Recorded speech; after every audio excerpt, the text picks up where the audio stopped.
En una situación tan jodida como esta, es normal que las parejas rompan, pero también que se reconcilien. Y la aparente eterna ruptura entre Pedro Sánchez y Pablo Casado se ha solucionado cuando finalmente han decidido sentarse a negociar, pero sin futuros pactos de la Moncloa. No solo sus respectivos padres, Felipe González y José María Aznar, han hecho todo lo posible para evitar que esta relación se recupere. También está el peligro de que aunque Pedro y Pablo hayan elegido el Congreso en lugar de la Moncloa como restaurante para hablar de lo suyo, la cosa se ponga tensa a la hora de elegir menú. Me llamo Jorge Coloma y hoy quiero explicarte por qué los nuevos pactos de la Moncloa se han cancelado, quiénes iban a participar, por qué eran o no eran necesarios y quiénes han movido muchos hilos para evitar que estos pactos se produzcan. Y como siempre, te dejo en la descripción todos los enlaces a los datos y las noticias que voy a utilizar para analizar esta situación y que compruebes que lo nuestro va en serio. Las relaciones de pareja se mueven por amor, pero el amor, de una forma u otra, siempre es política. Así que bienvenido a Es Política, donde aprender política es aprender a defenderte.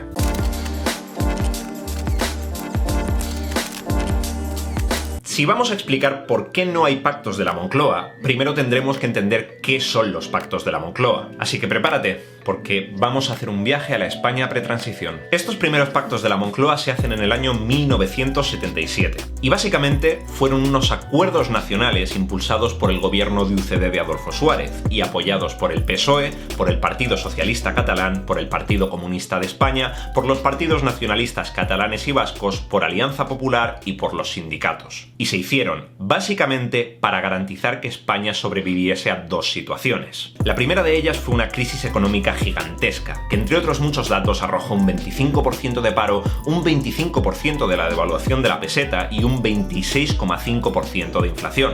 Y la segunda de ellas, y no menos importante, es que por entonces España estaba transitando desde la dictadura hacia los albores de un sistema democrático, y curiosamente todos los partidos se encontraban en una situación de misma debilidad. Si había una única forma de avanzar en la política, tenía que hacerse de forma conjunta. En lo referente a lo económico, se tomaron medidas como la reforma del sistema financiero, del sistema fiscal, de la seguridad social, así como reducir la inflación. Y en lo político, entre otras muchas cosas, se garantizó el derecho a la libertad de expresión, se reformó el derecho a la asociación política y se modificó el Código Penal en relación a la mujer y las libertades públicas. Básicamente, lo que quiero decirte con esto es que estos pactos de la Moncloa fueron un puente para empezar a caminar hacia el sendero democrático, reajustar los indicadores económicos de España y empezar a construir la antesala para la Constitución del 78. Entonces, ¿qué habría de malo en crear unos nuevos pactos de la Moncloa en la situación actual? Desde luego, y como mínimo, nos enfrentamos a una crisis económica que aún está por venir, y lo peor de todo es que es un escenario completamente desconocido.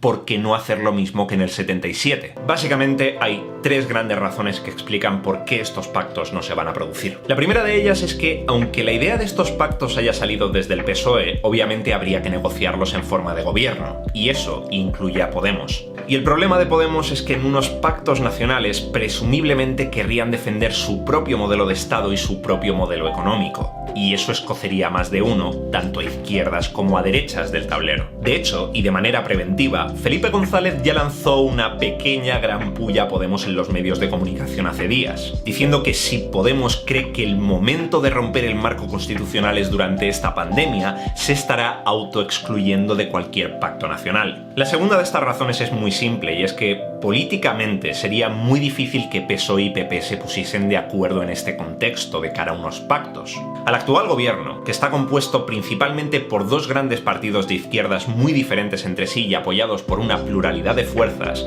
le resultaría muy raro mantener su coherencia política al mismo tiempo que negocia nacionalmente con la derecha. Y al mismo tiempo, en el PP tendrían que estar locos para permitir que PSOE-UP pasase a la historia como el gobierno que provocó los segundos grandes pactos de la Moncloa en España. Y hablando del Partido Popular, y por extraño que pueda parecerte, también es difícil que estos pactos se produzcan debido a Vox. Porque si el PP se sentase a negociar con el PSOE en la Moncloa, implicaría que el PP tendría que mantener las formas verbales. Y ahora mismo Vox es el único gran partido de la derecha que está haciendo una crítica constante y desenfrenada al gobierno.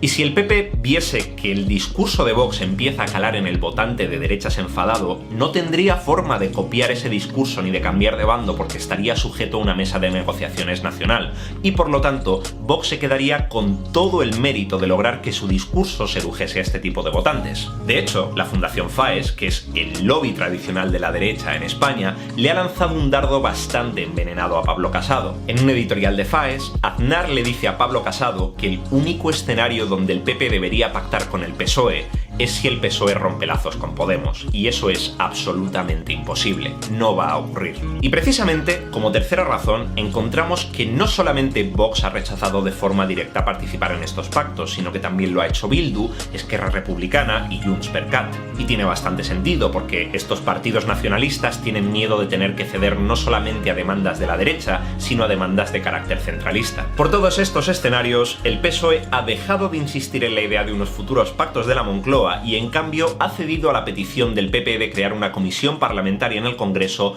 para pactar la reconstrucción de España por el COVID-19. Y te preguntarás, ¿qué diferencia una cosa de otra exactamente? Pues básicamente que el PP gana este pulso y no solamente evita que PSOE-UP pase a la historia con la fotografía de que lograron los segundos grandes pactos de la democracia, sino que también estas negociaciones, en lugar de hacerse a puerta cerrada en la Moncloa con todo lo que ello implica, se van a hacer a la luz pública en el Congreso de los Diputados.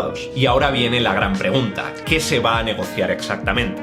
Y te voy a ser sincero, necesito otro vídeo entero para explicarlo. Hay demasiadas posibilidades, demasiados aspectos a analizar, demasiadas propuestas a tener en cuenta. Pero créeme, dentro de muy poco voy a hacerlo, porque la reunión de la pareja Pedro Sánchez-Pablo Casado va a cambiar el futuro político y económico de España. Pedro y Pablo han sustituido una ruptura en la Moncloa por una segunda oportunidad a lo suyo en el Congreso de los Diputados. También han logrado superar las reticencias de González y Aznar, y ahora se enfrentan a un desafío mucho mayor que criticarse al uno al otro: ponerse de acuerdo. Cómo termine esta relación determinará el futuro político y económico de la España que está por venir después del coronavirus. Amor, odio, rupturas, reconciliaciones.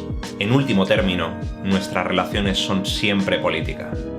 Estoy muy contento de haber hecho este vídeo porque verdaderamente creo que puede arrojar luz no solo sobre qué son los pactos de la Moncloa exactamente, sino por qué contexto y por qué situaciones no se van a producir, al menos desde la forma en la que los pedía el PSOE.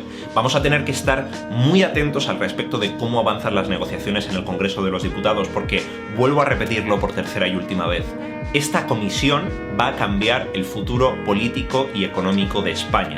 Nos enfrentamos a un escenario completamente desconocido, las conclusiones, acuerdos y arreglos que salgan de aquí van a cambiar la forma de nuestro país.